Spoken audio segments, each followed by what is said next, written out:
G'day warbanders and welcome back to another video. This time I'm showing you my tier list for all the different factions in Master of Command, a linear warfare, tactical game, or roguelike as other people like to call it. And I think it's an amazing game. There's also combinations you can get with the different armies, and it's highly variable with the RNG in terms of items and available troops. So don't get like too bogged down if I rank a nation down lower, because it's highly variable. I'm pretty sure people are going to be in the comments, and they've already done it, saying that, oh, I've made this crazy build. That's cool.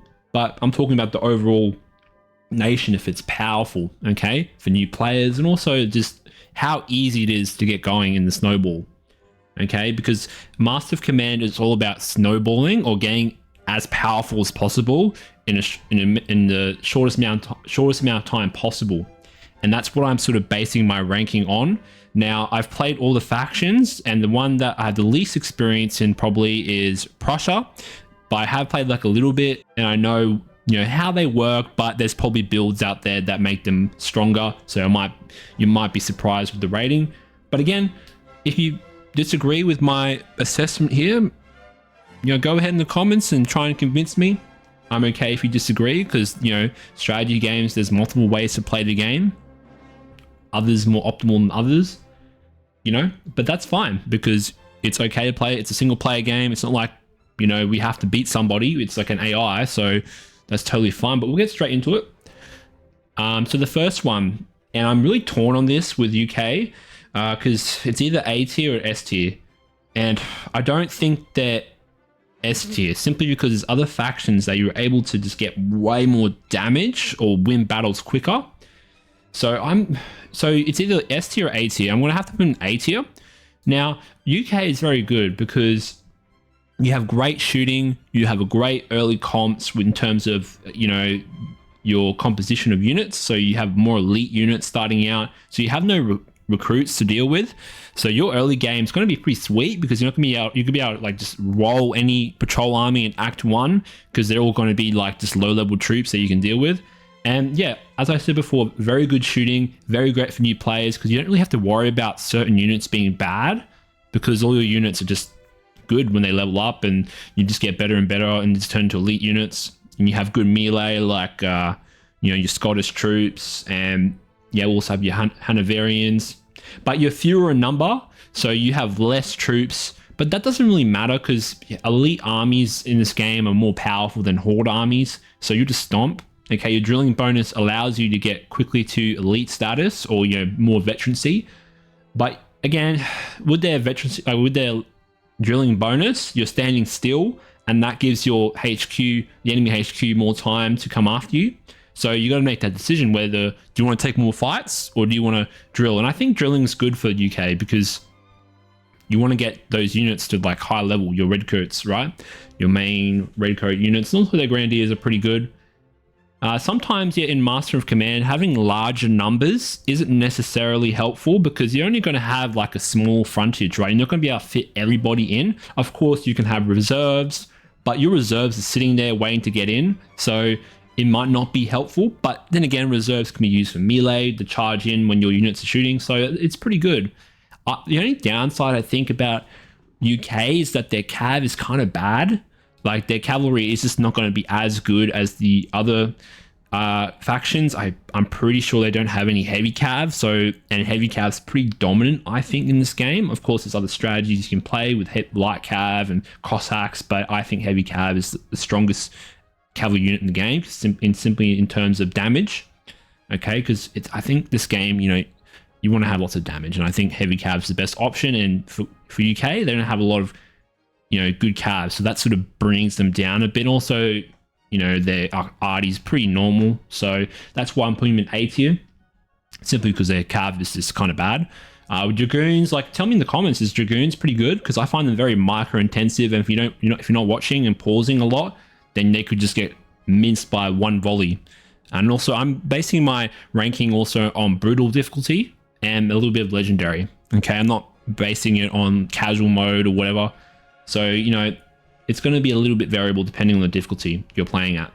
Now, next we got Austria, and I love Austria. I want to put them at S tier. I really do. and I think they are S tier because artillery is still pretty good.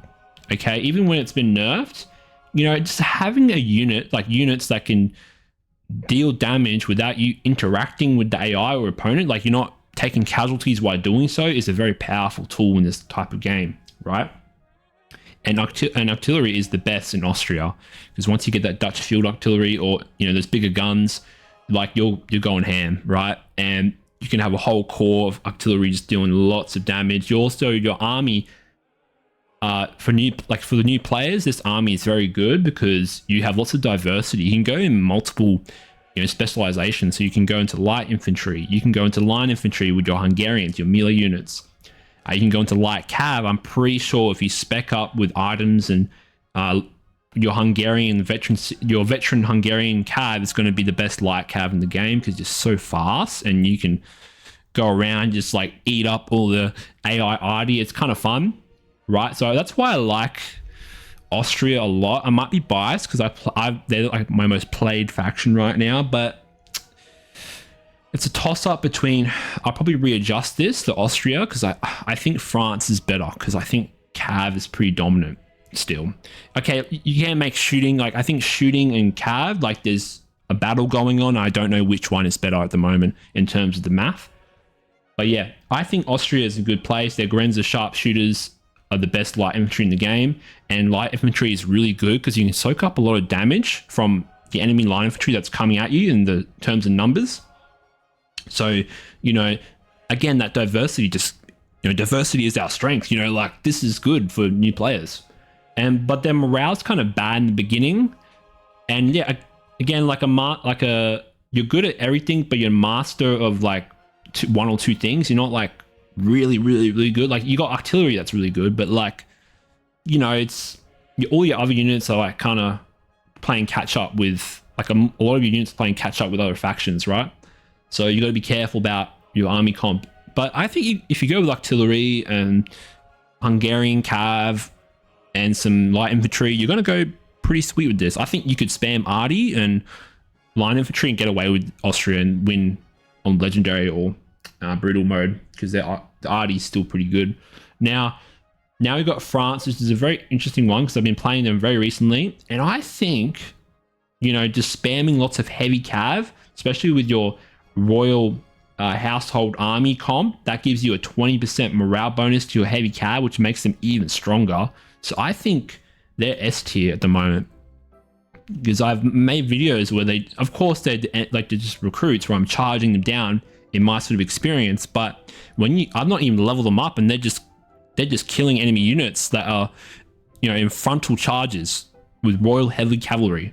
Okay, so again, it does take you time to get to that royal cavalry, but I think it's worth the investment because, you know, just having a unit that can just tank frontal charges and like take no damage, because like you can give them breastplate items because every unit can be customizable. So, you know, with heavy cav, you want to give them the breastplate item, which reduces the melee damage that you take from other units, and you just mop up everything. And especially if you get a flanking maneuver, or you know, you charge into the back lines and you just mop up everything, right? So I think heavy cav is a bit overpowered at the moment, in my opinion. I don't think that AI can deal with it as much. Also, insult in mass makes your infantry very proficient in melee. Even though your units are like, their base morale is pretty bad, you can sort of offset that with items. Your Swiss grenadiers are pretty good, I think, like your Swiss infantry. So, you know, lots of melee charges can work in this game with your infantry because you get more extra damage with every regiment in your army. So it forces you to, you know, have a huge army. And again, that can like be a bit of a downer because, you know, like having a huge army isn't necessarily too powerful because you won't be able to fit everybody on the front line. You'll have some reserves because if you try and blob up and stuff like it just gets messy. And if you're in melee, like melee is not as efficient as ranged combat, in my opinion, because if you charge like 2 or 3 units into one unit, you're not going to get as many kills as if you're just like shooting, right? So yeah, I think France, yeah, if you're very careful like with the melee, like you're going to be stomping. But if you can't like micro units in melee and avoiding the volley fires, like Like it might be difficult, but then again, like heavy cav is very dominant. It doesn't require much thought. I think the army bonus, however, there's one little problem is that they're starting army comp, like the first one you have unlocked, you lose. No, this is a general army-wide bonus, actually. You lose 1 thaler per day for each officer you have. And I saw someone in the Discord saying you lose like 2k gold. So that's a huge amount of gold you're losing at the beginning of the game. So that might make it difficult to invest into heavy calves. So that might, bring them down a little bit. Simply because, losing money like per day is a huge cost, right? But you can sort of make that back in terms of raiding or killing more enemy armies. If you're doing very well in the game, you're making lots of money, so you might be able to offset that 1 thaler per day. But I'm still torn on A and S at the moment with France. But yeah, a very strong faction. You can deal with the morale problems very easily. You also have your units are more tankier because they have more men in them, basically, but you can make them more powerful with items, so it's really a non-issue in terms of that. Next we have Russia. I wanted to love Russia, man, but in my streams, they're very hard to get going. So I want to be like really brutal and put them in a C tier, but I've seen people make them work. So I'm going to put them in B tier. Now, I personally hate this faction. I love them historically, I really do, but in the game, they're kind of dog shit, right? Because your army is extremely slow. Like, you can make the argument saying, oh, stamina doesn't really matter in Master of Command. Well, it kind of does, because your units get tired over time. And if your units get tired, they just get negative 50% to your stats. So when I'm moving my units around as Russia, my units just get all tired. And especially in the beginning of the game, that can be that can make your game a disaster, basically. So you're very vulnerable to patrol armies at the start of the game. I'm not saying you can't make the game, like the faction work. I've seen people play it and go, oh, that's how you play them. But you're playing like, with other, like compared to other factions, you're playing catch up essentially in the early game. Even when your observation units or your second comp, like they're not as good as other shooting units. Like they're good, but like they're your only good shooting units, and like at the beginning of the game. So I think with Russia, it's harder to get the snowball going. Even with melee, when the game encourages you to melee with all your peasants, right? It still doesn't work because you have high morale, so you're able to fight longer. But that doesn't really help you because you're not dealing a lot of damage because your recruits are just dog shit. So again, I think you can make them powerful when they level up. Veterancy, you get more units, but in the beginning, it's very hard, especially in legendary or brutal mode where, that early game is very important to get the snowball going.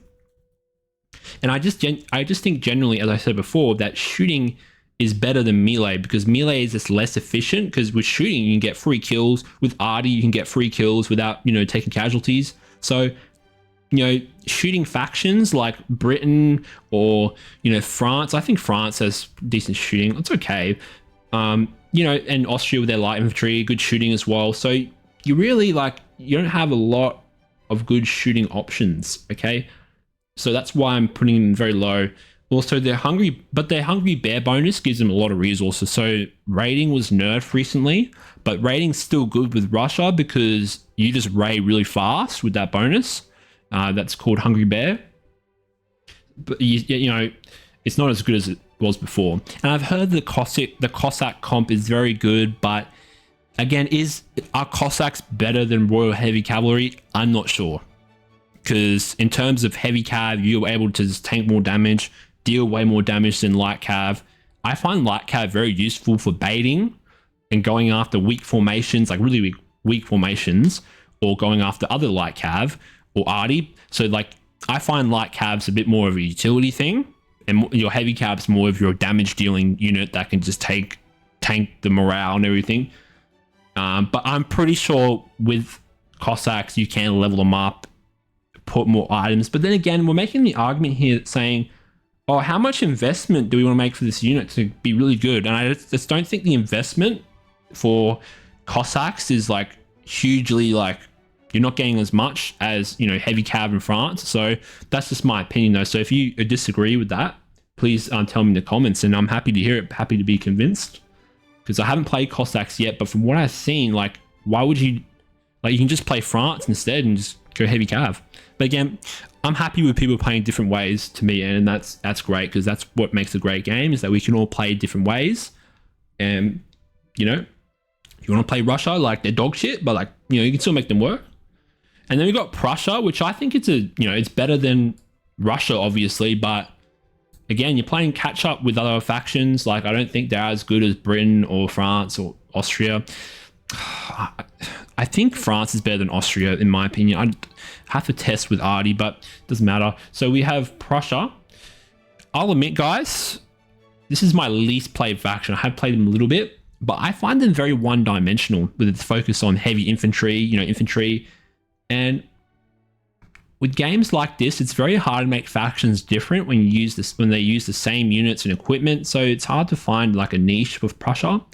Your artillery is kind of bad, which sort of makes you like, artillery is really good in this game. So you're already down a peg in terms of that regard. And just dealing damage without casualties is always nice. So having bad artillery is a bit of a bad thing.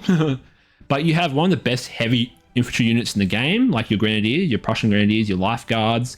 So speccing into lots of light infantry is going to be good in this instance. So you're going to be making lots of heavy infantry units with some supporting units, but your main thing is going to be like lots of heavy infantry. But the good thing about Prussia is you have fast reload speed, which increases your DPS because you're firing faster, but you also have a lot of speed, so you can get in there, shoot up and charge in if you want. And it's like Britain, so your units are going to be a bit more expensive, so it takes more time to get those grenadiers leveled up. And I don't find your Cantonist recruits are that good. Like, they're not the best in the world. Like, you're going to be beelining for that heavy infantry as soon as possible, right?